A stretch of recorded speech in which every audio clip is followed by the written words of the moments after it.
Brake pads, an essential part of motorbike maintenance. In today's video, we're talking about brake pads for the Super Meteor 650. Why genuine pads are so pricey and sometimes hard to find.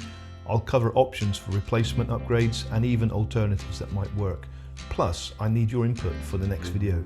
Do you know of any cheaper pads or compatible Royal Enfield options from other models that might fit the Super Meteor 650? Please let me know in the comments. Follow Teacher T to the man cave.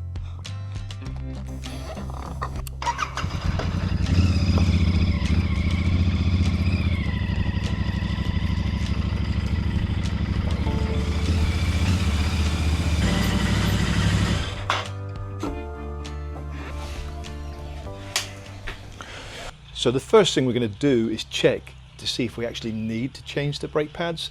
And to be honest, today I've just done my check and I don't, but I will, because I've got people asking me for this video and they've been waiting very patiently, and it's because I've changed my rear brake pads and made a video about that. I'll put a link here and in the description.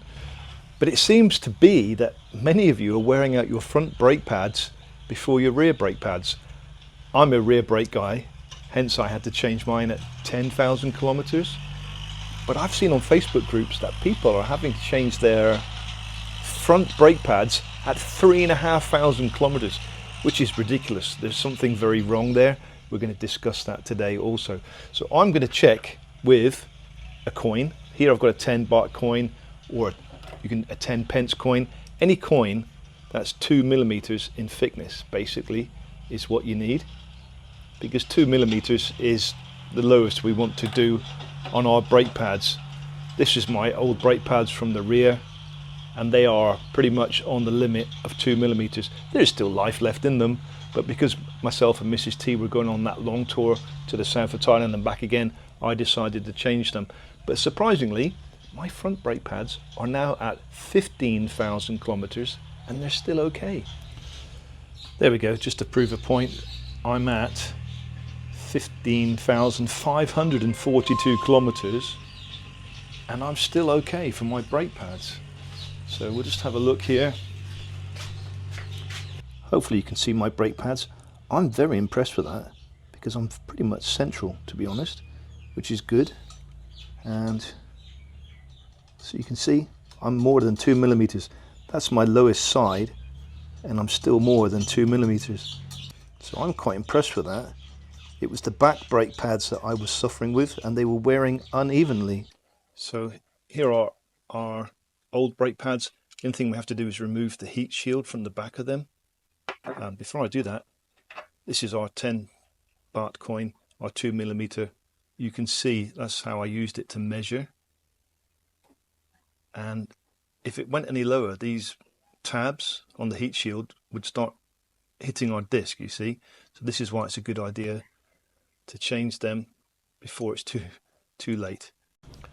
Yes, I've done 15,000 kilometers on my brake pads, because during my CBT training, which still sticks here, there was no such thing as ABS. So I was always taught 70% on the rear, 30% on the front when you're braking.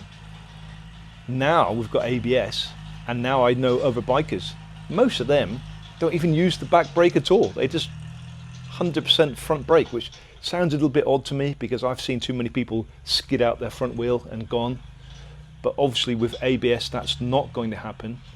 But I'm glad I didn't do that on that incident the other day when I had that Vulcan, right? Because I did my 70-30, and that's why I held the bike, because I was test riding a bike. I didn't even know that it didn't have ABS.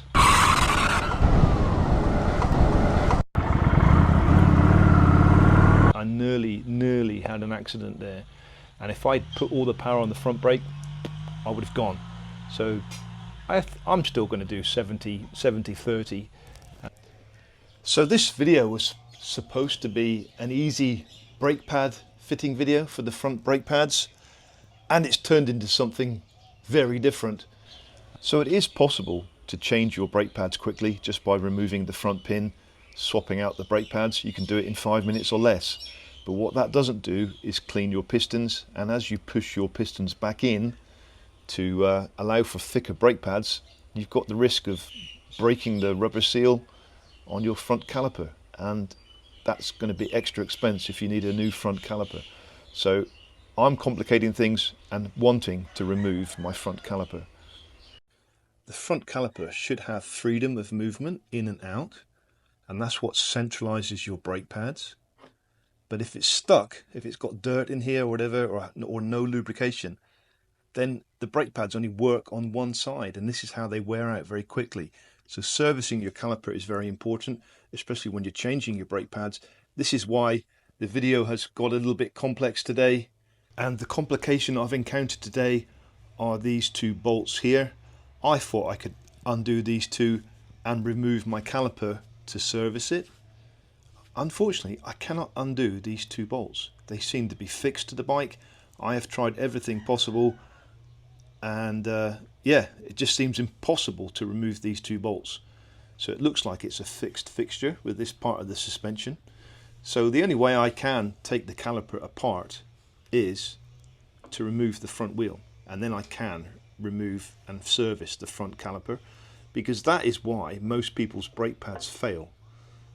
And this is why I've decided to make it a 3-part series. So we're going to do today we're going to talk about the brake pads.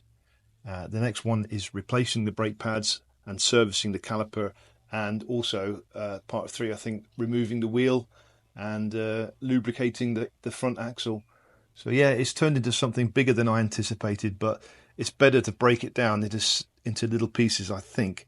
The genuine Royal Enfield Super Meteor 650 brake pads for this bike are ridiculously expensive in Thailand and in England.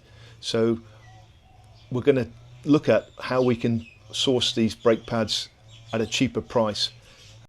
So my salary as an English teacher in Thailand is not the best. I'm probably less than £600 a month, UK pounds a month. So when I bought my Royal Enfield Super Meteor, that literally cost me a year's wages. So I'm very frugal with my money. I have to be. The cost of living here is cheaper, obviously, food and accommodation.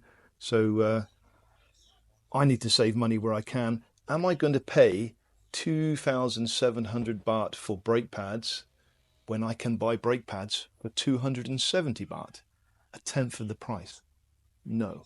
I'm looking at UK website here, UK eBay, front brake pads for the Royal Enfield Super Meteor 650, genuine pads, £89.57. But it does come with free postage. £89 for brake pads, ridiculous. Looking at Hitchcock's Motorcycles website from UK and England, they are selling aftermarket brake pads for between £20 and £25, so that's a lot better.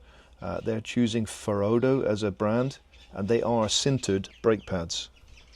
I was surprised when I removed my original Royal Enfield brake pads to find out that they were Brembo branded. So Royal Enfield really haven't cut corners on fitting brake pads to this bike, and this is probably the reason they are expensive to replace. So I am looking for your help today as well, please. If you know of any different models that will fit the Super Meteor 650 that are cheaper priced. For instance, I managed to fit the Himalayan 411 front brake pads onto the rear of my Super Meteor 650. They fitted and they were a lot cheaper, a lot cheaper. Unfortunately, they won't fit the front. They're a little bit smaller, too small to fit on the front of the Meteor 650. So again, I'm looking for recommendations. So the next video coming very soon will be the front caliper removal, cleaning, lubrication and fitting of new brake pads. And then also very soon will be the front wheel removal. Thank you for your patience, and until next time, ride safe.